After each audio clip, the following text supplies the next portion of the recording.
예,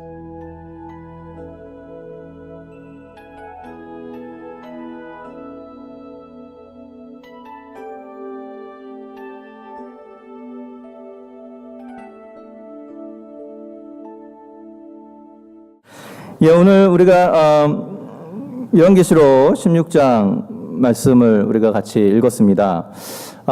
제가 이제 오랫동안 함께 살아오신 부부, 이렇게 두 노 부부를 보면은 그 얼굴이 굉장히 친남매처럼 이렇게 닮은 경우를 굉장히 많이 보게 됩니다. 그죠?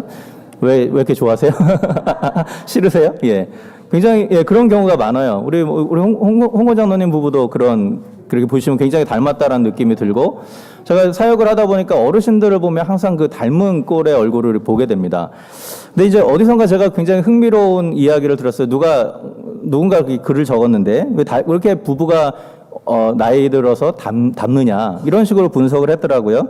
함께 같은 일로 함께 웃고, 같은 일로 함께 웃다 보니까 주름도 같이 지고, 예, 형상이 같아진다는 거예요. 물론 이 과학적으로 증명됐는지는 제가 잘 모르겠지만 일리가 있다라는 생각이 들었습니다. 같이 24시간 같이 지내고 같은 걸 생각하고 같은 일로 웃고 같은 일로 울고 하다 보니까 서로 이렇게 닮아가게 된다라는 거죠. 근데 이 똑같은 이치가 사실 우리 하나님과 인간 사이에도 적용된다는 생각을 해보게 됩니다. 우리가 누구를 예배하는가 하는 것이 중요한 이유는 우리가 그 예배하는 대상을 닮아가기 때문에 그렇습니다. 하나님 우상 숭배를 극도로 싫어하시는 이유가 바로 여기에 있는 것이죠. 우리가 하나님을 예배하고 하나님을 사랑하면 하나님의 선하심을 닮아가게 되는 것이에요. 근데 반대로 우리가 우상을 숭배하면 결국은 우상이 약속하는 탐욕과 자기 사랑으로 우리가 가득 차게 되는 것이죠. 따라서 하나님 한 분만을 사랑해라 이렇게 명령하신 것은 하나님이 욕심이 많아서가 아니라는 것입니다. 우리의 사랑은 그저 독점하기 원해서 그런 것이 아니라 우리가 하나님을 온전히 예배해야만 우리가 하나님의 형상을 닮아가는 복된 인생을 누릴 수 있기 때문이라는 것이죠.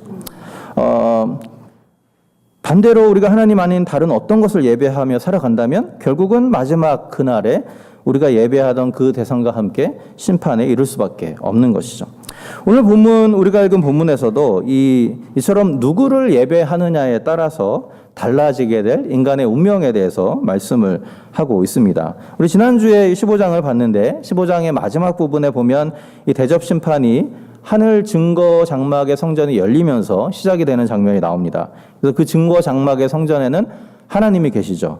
그리고 이 대접 심판이 마치기까지는 그 연기가 가득 임해서 아무도 들어가지 못한다라고 본문이 15장이 마무리가 됩니다. 그 말은 이 대접 심판을 하나님이 반드시 이루실 것이다, 마치실 것이다라는 것을 하나님이 확신시켜주는 말씀이라고 제가 설명을 드렸습니다. 이제 이어지는 16장에서는 이제 드디어 이 계시록의 마지막 심판으로 알려진 대접들이 하나씩 부어지면서 하나님의 심판이 완성되는 장면을 보여주고 있습니다. 제가 우리 지난주까지 다룬 14장, 15장에 보면 심판받을 사람들 또 구원받을 사람들이 서로 대비된다라는 말씀을 드렸습니다. 그런 식으로 계시록이 기록이 되었다고 말씀드렸는데 오늘 본문에도 마찬가지 현상을 우리가 보게 됩니다. 이 16장 대접 심판의 한가운데도 심판받을 사람들과 구원받을 사람들의 대조가 나타나요. 우선 우리 16장 1절을 보면 심판의 첫 시작하면서 이 심판을 받을 대상이 누구인지를 소개를 하면서 시작이 됩니다. 1절을 한번 보시죠. 1절을 보면 이렇게 돼 있죠. 내가 들으니 성전에서 큰 음성이 나서 7 천사에게 말하되 너희는 가서 하나님의 진노의 7 대접을 땅에 쏟으라. 이렇게 말합니다. 자, 성전에서 나온 음성이에요. 성전, 아까 제가 말씀드린 것처럼 성전이 지금 열려져 있고 그 안에 하나님의 임재를 상징하는 연기가 가득 임하고 있습니다. 자, 그렇기 때문에 성전에서 나는 음성은 누구의 음성이겠습니까? 예, 하나님의 음성일 가능성이 크죠. 하나님이 말씀하는 거예요. 심판을 이제 시행하라 이렇게 말하는데 어디다가 이 심판을 떨어뜨려야 될지, 누구에게 심판을 내리는 것인지를 분명하게 밝힙니다. 누구에게 어디에다 쏟으라 그러죠? 땅에 쏟으라. 예. 제가 몇 번 설명드렸죠. 계시록에서 땅이라는 단어는 심판의 대상으로서의 악한 세상을 가리키는 단어로 사용이 됩니다. 자, 그렇기 때문에 여기서 말하는 심판이 하나님의 백성들에게 예비된 심판이 아니라 악한 세상을 향해서 준비된 심판이라는 것을 알 수 있어요. 자, 그러면 이 땅에 해당하는 심판받을 사람들이 구체적으로 누구인가? 그리고 왜 그들은 심판을 받을 수밖에 없는가? 그것이 중요한데 이것을 분명하게 보여주는 구절이 바로 이 2절 말씀입니다. 첫 번째 대접을 쏟는 장면이죠. 2절을 보시면 이렇게 되어 있습니다. 첫 번째 천사가 갑니다. 그래서 대접을 땅에 쏟아요. 어떤 현상이 일어납니까? 악하고 독한 헌대가 짐승의 표를 받은 사람들과 그의 우상에게 절하는 자들에게 나더라. 이렇게 말합니다. 자, 여기서 이 말씀은 심판을 받는 사람들이 구체적으로 누구인지를 알려주죠. 그리고 왜 심판을 받을 수밖에 없는지를 알려줍니다. 그들은 짐승의 표를 받은 사람들, 그리고 짐승의 우상에게 절한 사람들입니다. 서로 같은 존재를 가리키죠. 짐승의 표를 받은 것, 짐승의 우상에 경배하는 것, 결국 그것은 짐승에 속했다는 의미이고 짐승 뒤에 있는 사탄을 숭배했다라는 뜻입니다. 네, 제가 설명드렸죠. 계시록에서 이 짐승이라는 것은 결국 스스로 하나님인 채 하던 로마 제국 또는 로마의 황제들을 상징하는 것이라고 말씀을 드렸습니다. 자, 그렇기 때문에 여기서 심판을 받는 사람들을 좀 더 구체적으로 말하면 이런 사람들이죠. 하나님이 아닌 로마 황제를 예배하면서 로마 황제로부터 평화와 안녕을 구했던 사람들, 그런 사람들이 심판의 대상이다라고 이야기를 하고 있어요. 근데 반면에 오늘 본문의 5절에서 7절을 보면 이제 대접 심판이 진행되는 과정 가운데 다른 장면이 나옵니다. 천사와 하늘의 그 번제단이 재단이 하나님께 찬양을 부르는 장면이 나와요. 자, 여기를 한번 보시죠. 5절, 6절을 보면 이렇게 되어 있습니다. 내가 들으니 물을 차지한 천사가 가로되 전에도 계셨고 시방도 계신 거룩하신 이여 이렇게 심판하시니 의로우시도다. 저희가 성도들과 선지자들의 피를 흘렸으므로 저희로 피를 마시게 하신 것이 합당하니이다. 자, 물에 이제 대접을 부은 천사가 있어요. 그 천사가 대접을 부은 다음에 하나님의 분노에 그 심판의 대접을 부은 다음에 하나님의 의로우심을 찬양합니다. 왜 하나님이 의롭다고 말합니까? 저들이 성도들과 선지자들의 피를 흘렸다는 거죠. 그렇기 때문에 저들로 하여금 피를 마시게 하는 것은 마땅하다. 저들이 받을 만하다. 이렇게 이야기를 하고 있습니다. 여기서 말하는 성도들과 선지자들을 죽인 자들은 오늘 본문에 나오는 것처럼 짐승과 그를 따르던 이들을 가리키는 말입니다. 실제로 계시록 당시에 많은 그리스도인들이 황제 숭배를 거부하다가 여러 가지 어려움을 당하게 됩니다. 계시록에 보면 죽은 사람도 있었다고 말하고 경제적인, 사회적인 여러 가지 차별을 겪게 되었죠. 그런데 오늘 본문에서 무엇을 말합니까? 끝까지 황제의 숭배를 거부하고 어린 양과 하나님만을 예배했던 그들은 마지막 그날이 왔을 때 심판의 고통을 당하는 것이 아니라 구원의 기쁨을 겪으면서 하나님을 찬양하게 될 것이다. 이것을 말씀을 하고 있습니다. 그래서 이어지는 7절에도 이제 천사가 이 노래를 부르니까 하늘 성전에 있는 제단에서 노랫소리가 들려옵니다. 7절 이렇게 말하죠. 내가 들으니 제단이 말하기를 그러하다. 주 하나님 곧 전능하신 이시여 심판하시는 것이 참되시고 의로우시도다. 자, 동일하게 이 찬양도 하나님의 심판에 의롭다라는 것을 말씀하는 찬양인데요. 중요한 것은 이 찬양의 소리가 제단으로부터 나왔다는 겁니다. 제단이 찬양을 했다는 얘기가 아니고 제단에 있는 누군가가 찬양을 했다는 얘기죠. 자, 이 찬양은 누가 했을까요? 자, 그것을 알 수 있는 구절이 계시록 6장 9절에 나옵니다. PPT에도 준비가 되어 있을 거예요. PPT를 띄워주시고 혹시 찾으실 수 있으신 분들은 계시록 6장 5절을 찾으셔서 우리 같이 읽어보면 좋겠습니다. 계시록 6장 9절입니다. 계시록 6장 9절. 자, 6장 9절을 보면 이렇게 되어 있죠. 같이 한번 읽어볼까요? 다섯째 인을 떼실 때 내가 보니 하나님의 말씀과 저희의 가진 증거를 인하여 죽임을 당한 영혼들이 제단 아래에 있어. 자, 제단에 누가 있습니까? 순교자의 하나님의 말씀으로 인해서 죽임을 당한 순교자들의 영혼이 제단 가운데 있습니다. 자, 그렇기 때문에 제단에서 찬양이 나왔다라는 것은 거기에 있는 순교자들의 영혼이 찬양했다라는 것으로 보는 것이 가장 올바를 것 같습니다. 자, 그런데 그들이 찬양을 해요. 뭐라고 찬양합니까? 하나님의 심판이 참되고 의로우시도다. 다시 말하면 그들이 죽임을 당하기까지 여러 가지 억울한 일을 당했는데 이제 마침내 하나님이 우리의 억울함을 보수하시는 날이, 신원하시는 날이 왔구나라고 말하면서 하나님의 심판이 참되고 의로우십니다라고 외치고 있는 장면인 것이죠. 자, 이렇게 볼 때 이 본문에서 두 가지가 대비가 되고 있어. 한편으로는 대접 심판을 통해서 멸망당할 사람들이 보여지고 또 한편으로는 그 심판을 바라보면서 자신이 받은 구원에 대해서 감사하고 감격하는 사람들의 찬양이 서로 대비가 되고 있습니다. 대조가 되고 있죠. 자, 이러한 모습들을 통하여서 본문이 우리에게 던지고자 하는 그런 어떤 말씀들이 있습니다. 그러니까 이 심판은 악한 자들에게는 경고를 가져다 주는 것이고 또 신실한 자들에게는 계속해서 신실함을 지키며 살아갈 수 있도록 동기부여를 하고자 하는 것이죠. 이런 것이 이 계시록의 그 본문의 목적이라고, 기록의 목적이라고 할 수 있습니다. 자, 우리가 이런 어떤 전반적인 배경을 가지고 우리 각각의 이제 이 본문에서 나오는 5번째 대접까지 나오는 그 심판의 의미들을 좀 살펴보면 좋겠습니다. 자, 오늘 본문을 이해하는 데 있어서 가장 중요한 점은요, 오늘 본문에 나오는 이 대접 심판이라는 것이 전체적으로 출애굽기에 나오는 10가지 재앙을 배경으로 하고 있다라는 것입니다.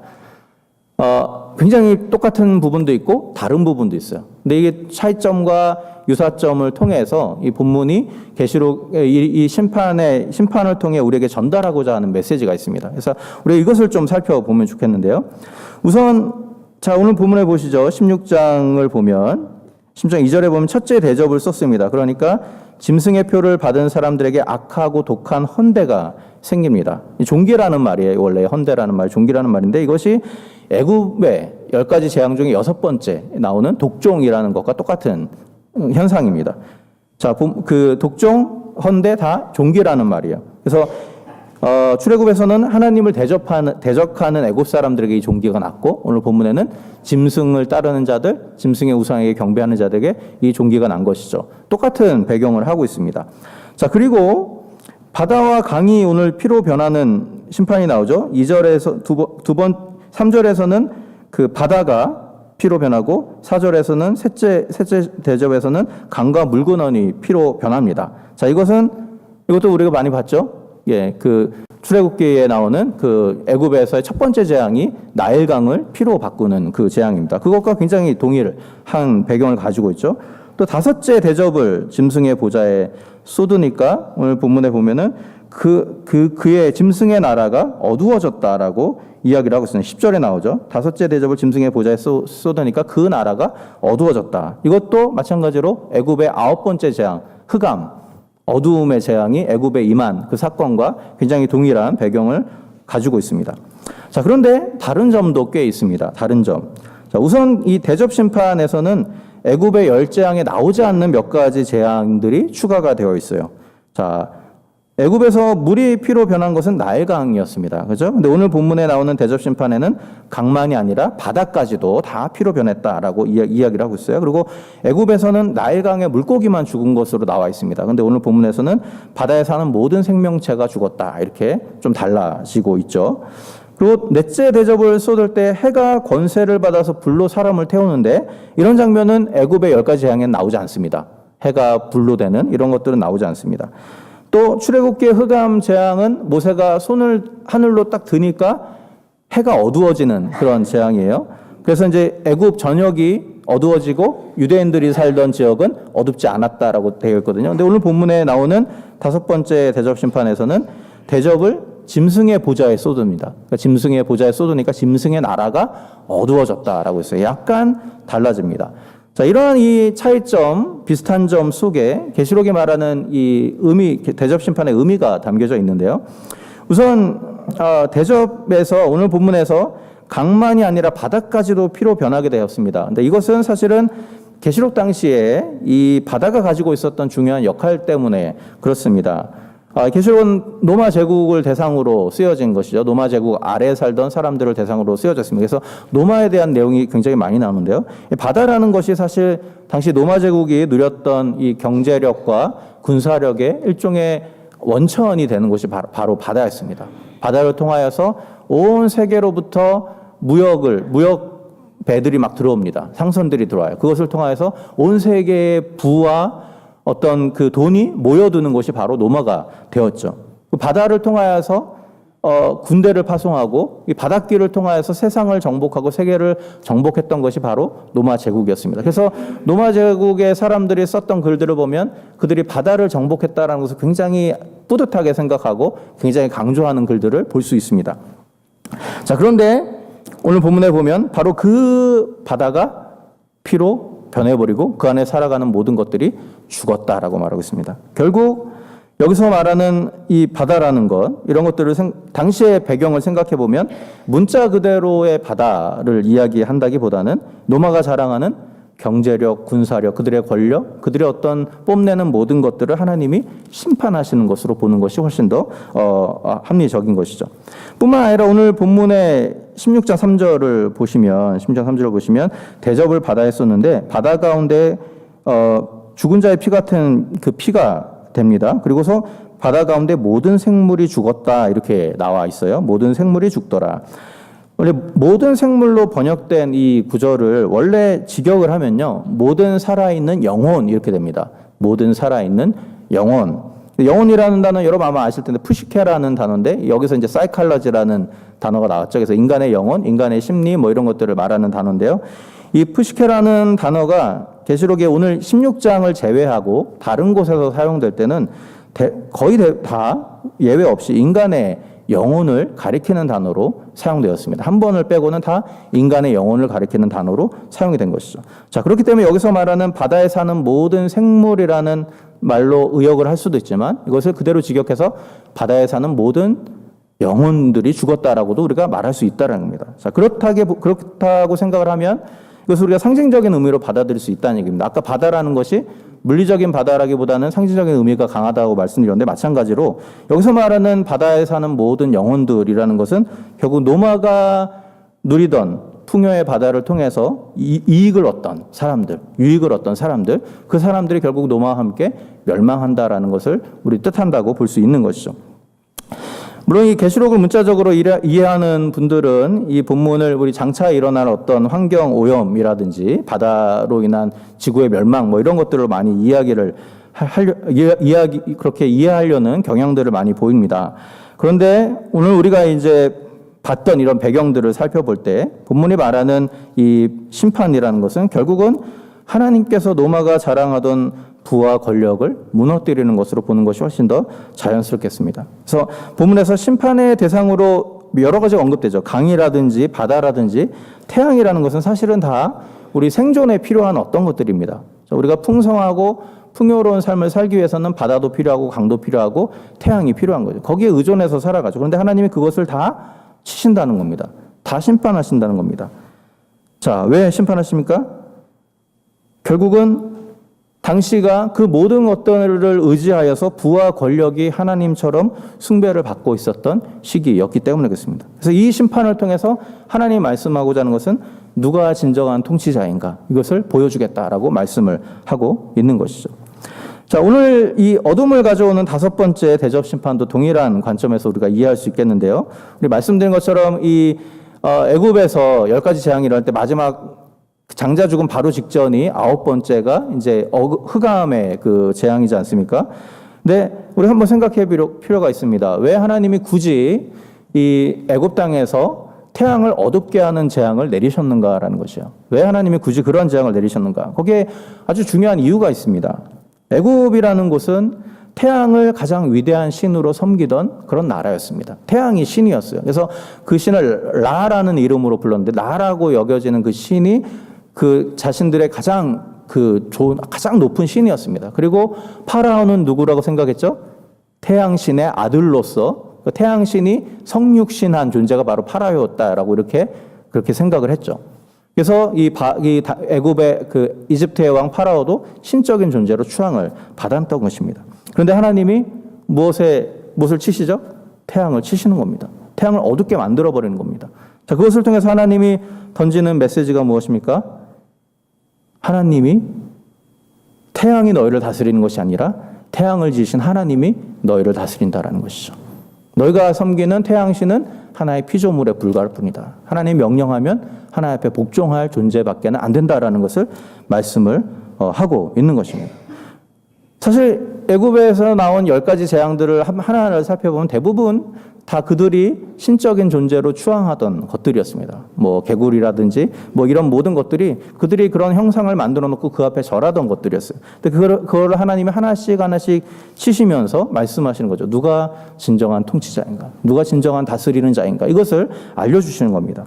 마찬가지입니다. 오늘 본문의 5번째 그 대접이 쏟아질 때 10절에 보면 그 대접을 짐승의 보좌에 부었고 그러자 그의 나라가 짐승의 나라가 어두워졌다라고 말했는데요. 이것도 동일한 이 출애굽의 배경을 통해서 우리가 이해를 할 필요가 있습니다. 보좌라는 것은 통치권을 의미하죠. 짐승의 보좌에 부었다는 것은 짐승의 통치 권력에 부었다는 겁니다. 여기서 말하는 짐승은 아까 말씀드린 것처럼 로마의 황제의 권력을 상징하는 것이기 때문에 그 황제의 권력을 하나님 심판하신다는 거죠. 왜요? 당시의 황제는 신처럼 추앙받던 사람이었기 때문에 그렇습니다. 사람들이 실제로 신이라고 여긴 것이 아니라 신적인 어떤 권력을 가지고 있었기 때문에 사람들이 그 앞에 엎드릴 수밖에 없는 존재였다는 것이죠. 그런데 하나님의 진노가 담긴 대접이 그 황제의 짐승의 보좌에 쏟아지니까 어떻게 되죠? 그 황제의 나라가 짐승의 나라가 어두워져 버립니다. 무슨 말입니까? 하나님이 신처럼 그 사람들이 신처럼 떠받들던 황제라는 존재는 결국은 하나님의 명령 한마디에 순식간에 사라질 수 있는 존재다라는 것을 본문이 말하고 있는 것입니다. 자, 이렇게 하나님이 당시에 사람들이 의지하던 모든 것들을 하나씩 심판하십니다. 그러면서 그들의 소망을 완전히 끊어버리세요. 자, 그럼 하나님이 이렇게 심판을 내리시는 이유가 무엇인가라는 것입니다. 물론 1차적으로는 악한 이들을 벌하심으로써 하나님의 의로우심을 드러내는 것이 1차적인 목표이지만 계시록을 잘 살펴보면 하나님의 심판이 단순히 이 악한 자들을 싹쓸이하기 위한 것이 아니라는 것을 우리가 알게 됩니다. 계시록을 쭉 읽어보면 하나님의 관심은 그들 중에서 돌이켜 회개할 자를 만드는 것에 하나님의 관심이 있었다는 것을 우리가 알 수 있어요. 자, 지금까지 우리가 계시록을 많이 살펴봤는데요. 계시록이 묘사하는 심판의 가장 큰 특징 중에 하나가 뭐냐면 심판이 끝날 것처럼 하면서 계속 끝나지 않고 반복이 된다는 겁니다. 세 가지 심판의 시리즈가 나와요. 인, 나팔, 대접 심판이 나오는데 만약에 하나님이 원하시는 것이 그냥 사람들을 싹쓸이하는 것이었다. 그러면 첫 번째 심판으로 끝나면 됩니다. 근데 계시록은 어떻게 됐죠? 첫 번째 심판, 두 번째 심판, 세 번째 심판이 다 비슷해요. 똑같은 것이 반복이 되는데 그거를 하나 끝날 때쯤 다시 하나가 나오고 다시 끝날 때쯤 하나가 나오고 중간에 또 간격을 둡니다. 그래서 자꾸만 마지막 심판이 지연되는 듯한 느낌으로 계시록이 쓰여져 있어요. 자, 왜 그럽니까? 저 설명드렸죠? 예, 기회를 주기 위해서. 아직까지는 기회가 있는 것입니다. 아직까지는 그들이 하나님을 대적했다 할지라도 마지막 사탄이 불못에 던져지기 전까지는 기회가 있는 것이죠. 그래서 하나님이 돌아오도록 계속해서 경고를 하고 계시는 것이죠. 오늘 본문에 나오는 이 대접 심판의 모습 속에서도 이러한 하나님의 목적을 우리가 볼 수 있는 장면이 나옵니다. 바로 이 넷째, 다섯째 대접에 대한 내용인데요. 한번 우리가 말씀을 보죠. 우리 10절에서 11절을 보면 이렇게 됐습니다. 다섯 번째 천사가 대접을 짐승의 보좌에 쏟습니다. 그러니까 사람들이 아파합니다. 아파서 혀를 깨물고 종기로 인하여서 아파하면서 뭐라고 말합니까? 11절에 하늘의 하나님을 회방하고 저희 행위를 회개치 아니하였더라. 이렇게 말해요. 그리고 12절, 그 19절에도 마찬가지입니다. 이제 넷째 천사가 대접을 해에 쏟으니까 사람들이 해로 말미암아 크게 태움을 받아요. 그러면서 뭐라고 말하냐면 이 재앙들을 행하는 권세를 가지신 하나님의 이름을 회방하며 또 회개하여 영광을 주께 돌리지 아니하더라. 이 똑같은 말이 반복이 됩니다. 자, 왜 반복을 할까요? 그들이 회개하고 영광을 돌리지 않았다는 말을 반복하는 이유가 무엇입니까? 하나님의 원래 목적은 회개하고 돌아오는 거였는데 그들이 끝까지 거부했다라는 것을 강조하고 있는 것이죠. 사실 이 본문에 등장하는 이 하나님의 심판이 우리가 흔히 말하는 이에는 이, 눈에는 눈, 뭐 이런 원칙을 지키는 심판이었다고 한다면 오늘 본문의 심판은 좀 잘못된 심판입니다. 왜냐하면 태양으로 태움을 입어요. 아파서 혀를 깨물어요. 그것으로 끝입니다.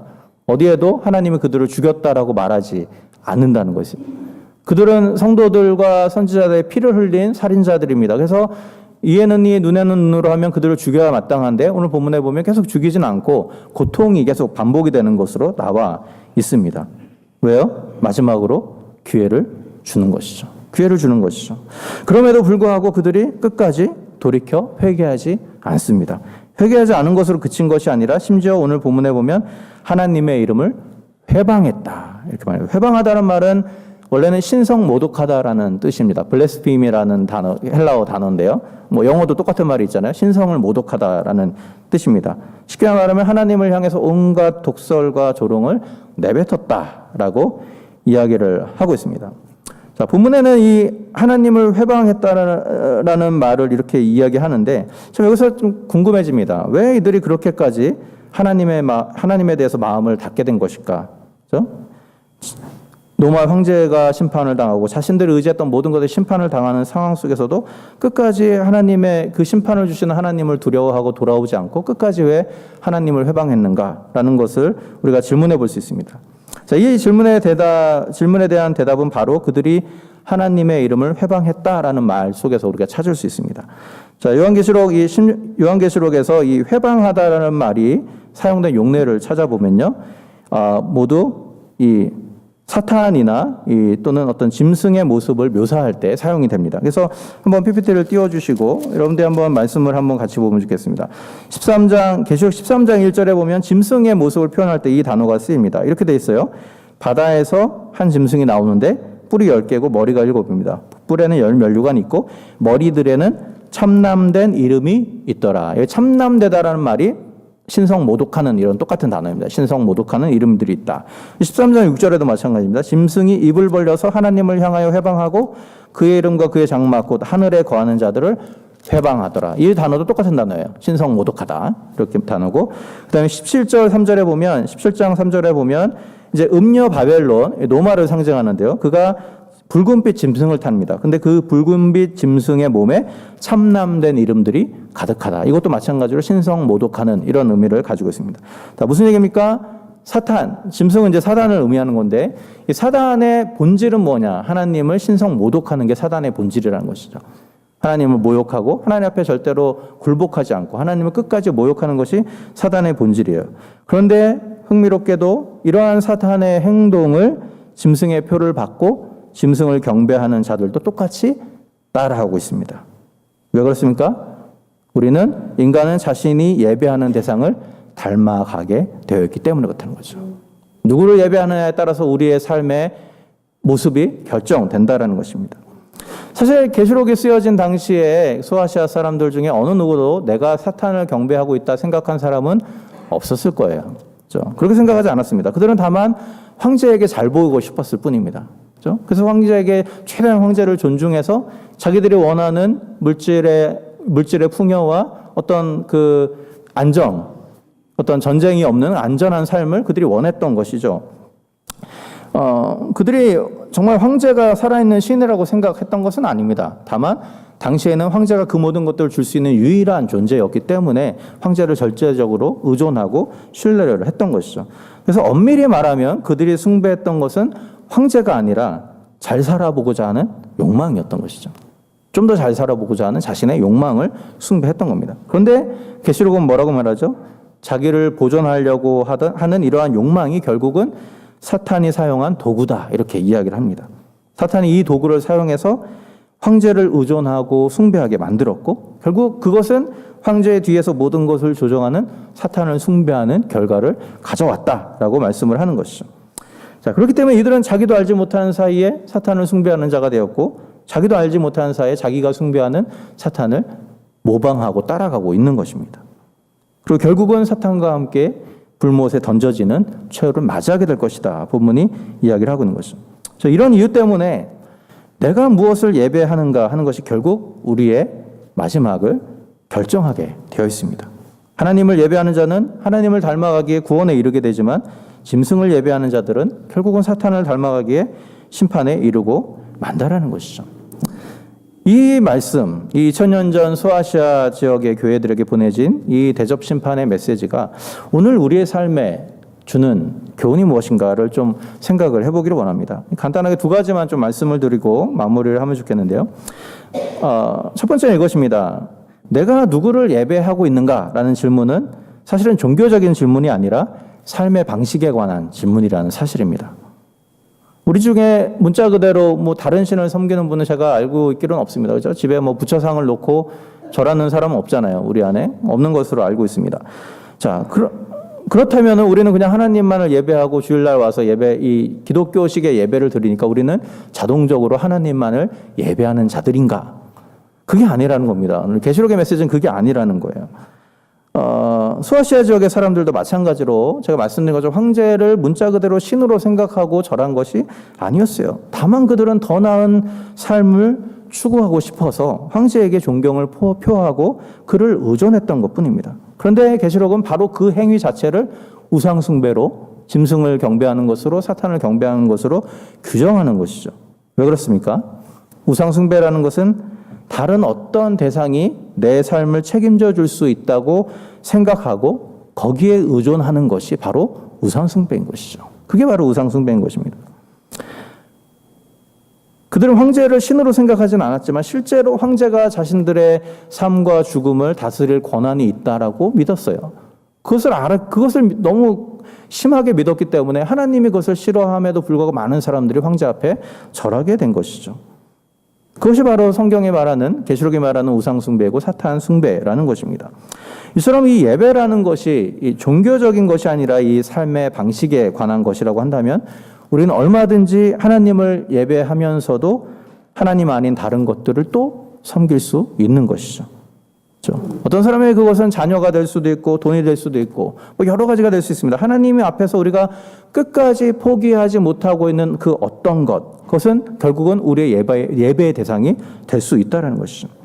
그렇기 때문에 오늘 말씀을 통해서 혹시 내가 하나님 아닌 다른 것을 예배하고 있지는 않은가? 우리가 좀 심각하게 고민해보는 시간이 되면 좋겠습니다. 이 질문이 중요한 이유가 무엇입니까? 우리가 예배하는 그 대상을 우리가 닮아가게 되어 있기 때문입니다. 거기에 시간을 뺏기고 거기에 우리의 삶을 투자하고 하면서 우리 나도 모르게 그것을 닮아가게 돼 있어요. 그렇기 때문에 오늘 우리 인생의 유일한 주관자가 오직 하나님 한 분뿐이라는 것을 고백하는 우리가 되면 좋겠습니다. 그분이 창조주 하나님이시기 때문에 이 세상에 있는 모든 것들은 그분 안에 속해 있습니다. 그분의 것이에요. 그리고 창조주 하나님을 예배하지 못하고 피조물들을 예배하는 오류를 범해서는 안 된다는 것이죠. 왜냐하면 하나님을 섬길 때 하나님이 약속한 모든 것, 우리가 이 땅에서 볼 수 있는 모든 것들은 결국은 우리의 것이 될 수 있기 때문에 그렇습니다. 오늘 본문을 통해서 또 한 가지 우리가 생각할 수 있는 것은 이 심판이라는 똑같은 현상이 어떤 이들에게는 견딜 수 없는 고통의 시간이 되는 반면에 어떤 이들에게는 도리어 감사와 감격의 시간이 된다라는 사실입니다. 오늘 읽은 대접심판을 보시면 짐승을 섬기던 자들이 불에 태워지고 고통으로 인해서 혀를 깨무는 끔찍한 장면이 나옵니다. 근데 계시록 7장 16절에 보면 동일한 굉장히 비슷한 표현이 나오는데 이렇게 되어 있습니다. 구원받은 하나님의 백성들을 표현하면서 그들이 다시 줄이지도 아니하고 목마르지도 아니하고 해나 아무 뜨거운 기운에 상하지 아니할 것이라. 예, 굉장히 비슷한 언어이지만 서로 다른 결말을 보여주고 있는 것이죠.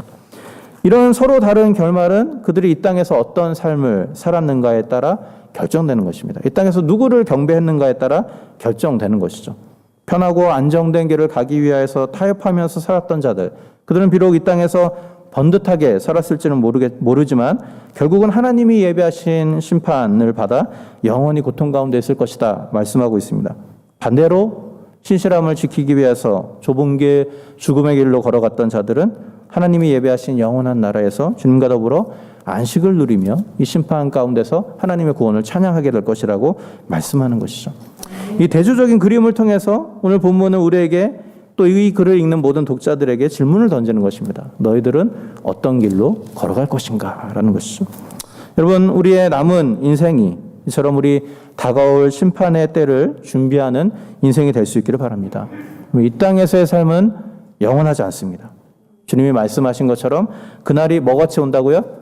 도적과 같이, 도적과 같이 우리가 생각지도 못한 순간에 어느 순간에 그날이 올 것이다라고 말씀하고 있습니다.